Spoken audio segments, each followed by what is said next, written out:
Nobody mentions this, but we're all tired of seeing our favorite scene stealers get robbed by a predictable script.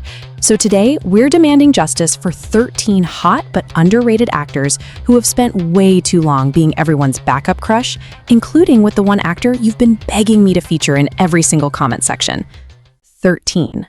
Je-hoon.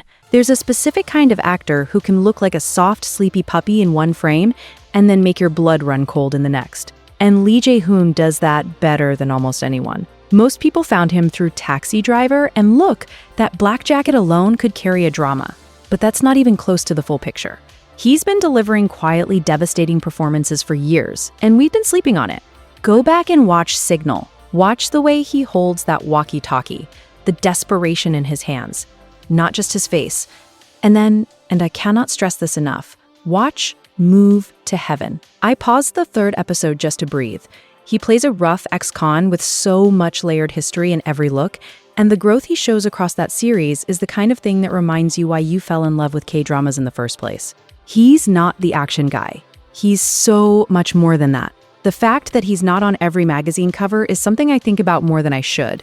But as incredible as Je-hoon is, number 12 made me forget he was even acting. Kyung. Stop what you're doing. If you haven't watched Weak Hero Class 1, I need you to add it to your list right now. Kyung plays Oh Byom-sok, and the descent he goes through in that role is so uncomfortably real that fans online were genuinely struggling to separate him from the character. That's not something that happens often. That's a once-in-a-while kind of performance that makes you sit with it for days.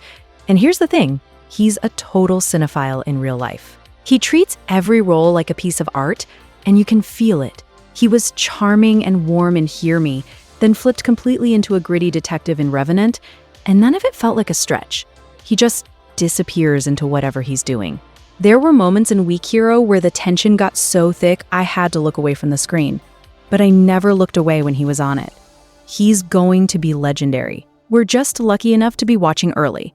And speaking of actors who keep surprising people, number 11 is someone you might have underestimated. Choi Si-wan. Yes, he's a K-pop legend. Yes, we know. But can we have a real conversation about Choi Si-wan, the actor, for a second? Because he is the undisputed king of making something ridiculous look completely compelling.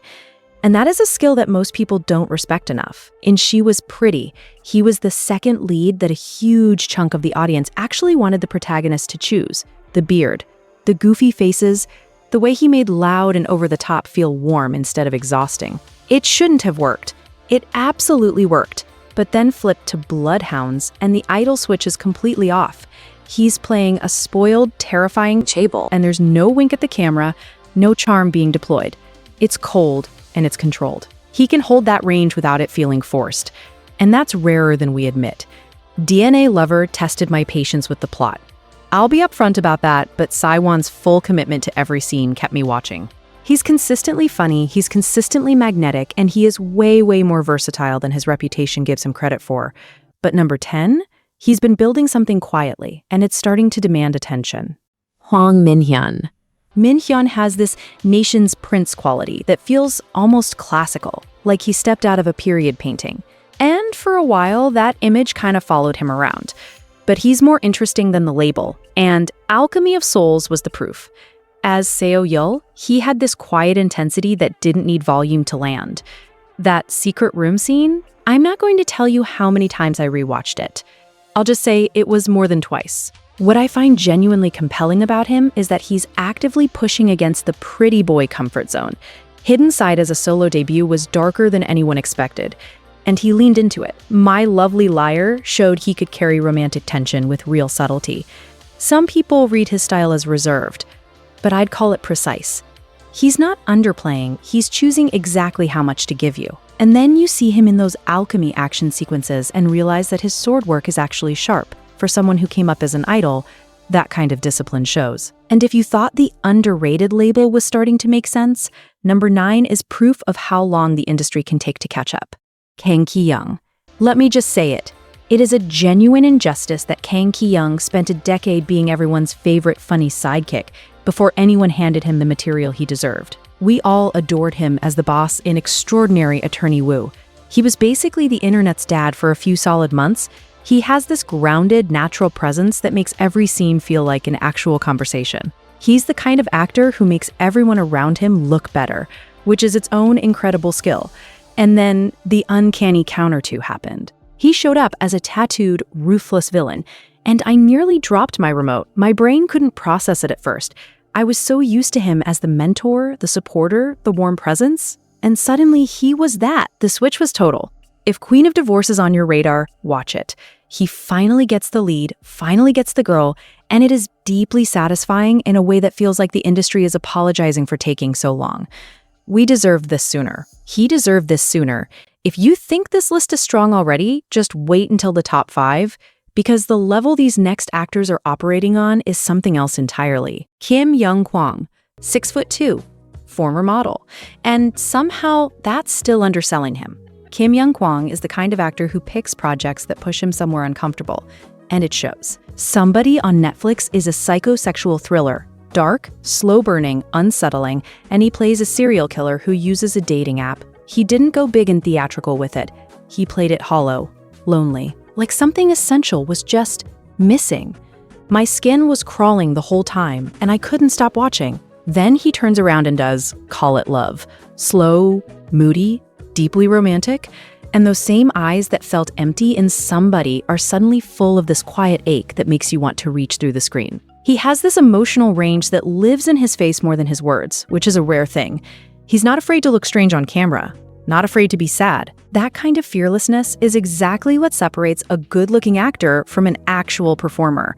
And Young-kwang is very much the latter. But number 7 has a transformation story that makes everything he's done feel like it was leading to something. Jun-young. Here's a name that deserves a standing ovation for sheer range alone. Jun-young came up through U-kiss, but at some point he just committed. A creepy idol in Imitation, a terrifying deserter in DP, one of those performances that haunts you after the credits roll. The lead in Love and Leashes, which is exactly as bold a choice as it sounds, and then Mask Girl, where I had to pause just to confirm I was watching the same person. He has this raw, edgy energy that doesn't come from training alone. It feels like something personal. He's not afraid of the trash character, the guy you love to hate, the one who makes you squirm. In Badland Hunters, he held his own next to Ma Dong-seok, which, if you know Ma Dong-seok, you know that is not a small thing. Watching his early supporting work and then watching him now, the growth is almost hard to believe. He works in every single scene. You can feel him working. And that effort, it shows up on screen in the best possible way. Number 6 brings a completely different energy. And trust me, you're going to feel it. Min-jae. He has a voice. I need you to understand that first. It's deep in a way that is almost unfair, and it makes even the quietest scenes hit differently. Do you like Brahms as one of the best slow burn dramas out there? And he's the reason. He plays a pianist so shy and so internal that you have to lean in to catch everything he's communicating. Small gestures, long silences. It rewards attention in a way that a lot of dramas don't. And then Dali and Cocky Prince exists, where he plays the complete opposite, loud, money-obsessed, secretly a total sweetheart. And the chemistry he builds is electric. That's actually his superpower. He creates genuine spark with whoever he's opposite. And somehow, he even does it with the piano. I know how that sounds. Watch the drama and tell me I'm wrong. When he comes back, I really want someone to put him in a gritty noir. That voice in a crime thriller, that needs to happen immediately. But number 5 is proof that talent doesn't always need a big entrance. Sometimes it just needs one perfect role. Si-wan. He was the quiet, emotional heart of Misaeng, which is basically required viewing for anyone who's ever felt lost in a job or a system, and that alone would have been enough to cement his reputation. But lately, he's been leaning hard into something darker, and it is working in the most alarming way. Unlocked made me change my phone passcode. That's a real thing that happened. He plays the kind of threat that doesn't announce itself, and that blank face, the one that shifts from completely harmless to something else in a single frame, is chilling in a way that takes real control to pull off. His role in Emergency Declaration was the standout of an ensemble film. Run On made him the most quietly charming lead of the year it aired, and the anticipation around his work in Squid Game is completely earned. He is one of the few actors where the plot is secondary. Put him in the room, and I'm clicking play. And yet, The top 3 are something else. Starting with number 4, who took a very long time to get here and absolutely made it worth the wait. Jae-wook. He is fine wine, and I'm using that phrase because no other phrase fits. He's been in the industry long enough that fans remember him fondly from Coffee Prince. And then came the long, baffling gap where somehow the industry didn't give him a proper lead role for years. It's the kind of thing that genuinely doesn't make sense when you see what he's capable of. And then her private life happened, and Ryan Gold became a cultural moment. Not because it was a conventional romance, because he made adult attraction feel actual, measured, real.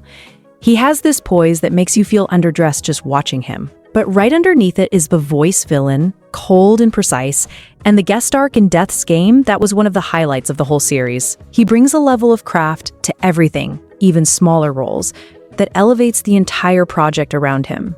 He should be in a prestige thriller. He should be in something James Bond adjacent. The fact that it hasn't happened yet is a conversation the industry needs to have. Number 3 has been waiting a long time for this moment, and he absolutely earned it. Hwang In-youp. The Hwang In-youp effect is real, and if you've watched 18 Again or True Beauty, you already know exactly what I'm talking about. He was the second lead in both, the brooding one with the motorcycle and the guarded heart.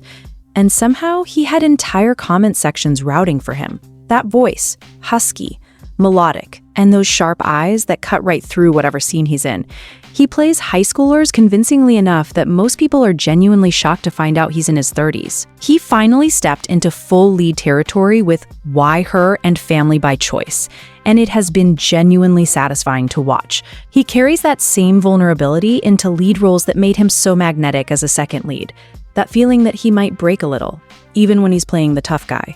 The finale of Why Her got complicated. I'm not going to get into it, but he stayed solid the entire way through. And the fact that he's a third Dan Taekwondo practitioner in real life, his full action hero moment is coming, and I am ready. But number two completely reinvented himself in front of our eyes, and it was one of the best things to happen in K-drama this past few years. Ji-hun. If you watched Money Heist Korea, you know why he's here. His Denver was a force of nature, all physicality and intensity, and something that was impossible to ignore every time he walked into frame. He's been in the industry for a long time, but there was a shift at some point where he stopped playing it safe, and the second wind he's had since then has been remarkable. The long hair, the rock star energy, the feeling that he genuinely does not care about being conventionally likable on screen. His run as the main antagonist in Flower of Evil was a clinic in using your body to create tension.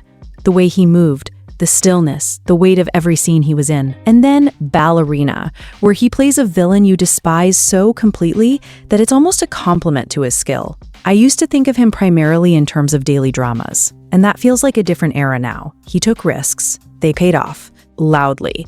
And if you're not paying attention to what he does next, you're going to miss something. And now, our number 1, the man who somehow, with those cheekbones and that voice, is still being slept on. Not for long. Soo-hyuk. There are actors who are attractive, and then there is Soo-hyuk, who exists in a category that requires a different word entirely. The cheekbones, the deep velvet voice, the fact that he keeps getting cast as vampires and gods in Doom at Your Service and beyond. And you watch it and think, yeah, that tracks completely.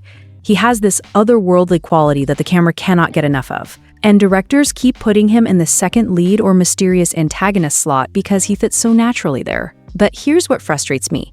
He's a nuanced actor when given the room. Queen Woo showed a grounded, layered, historical side that felt completely different from the supernatural roles, and he handled it beautifully. He has the talent, he has the look, he has the fan following. He does not have the goblin-level vehicle he deserves, and I cannot explain why. He is the definition of hiding in plain sight, well-known enough that fans adore him, not yet placed at the center of something massive enough to show everyone else what we already know. Directors, I am talking directly to you. Give this man the lead. We'll be waiting. But before you go, drop a comment. Who do you think deserves way more recognition than they're getting right now? Who should have been higher on this list? Who did we miss completely? Let's talk about it, because I know you have opinions. And honestly, so do I. Now, if you need a palate cleanser after all of that intensity, go check out our last video. 13 K-drama actors who are surprisingly great with babies. It is exactly as wholesome as it sounds, and you're gonna need it.